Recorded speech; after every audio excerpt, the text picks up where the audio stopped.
Hey there, I want to show you a really unique garden space. So she has a kitchen garden on the other side of the home, and this is the area where we grow mostly herbs, some fruiting plants, and then also lots of flowers and citrus trees. These beds are made of stone. They're pretty low to the ground. They're only about 6 or 8 inches tall.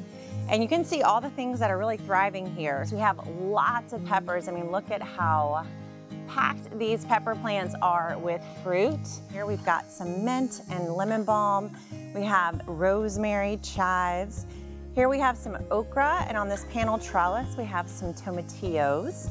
Back here we have a fruit tree platform. So all of these trees are in containers, and we have limes and lemons and orange back there on the fruit tree platform.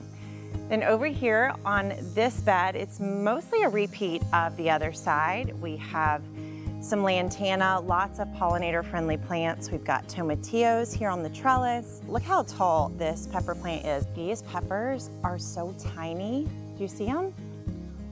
There's like millions of them on this plant, but this plant is literally pumping out the peppers. And then one more huge pepper plant. I don't think I should have called this the herb garden. I think I should have called it the pepper garden.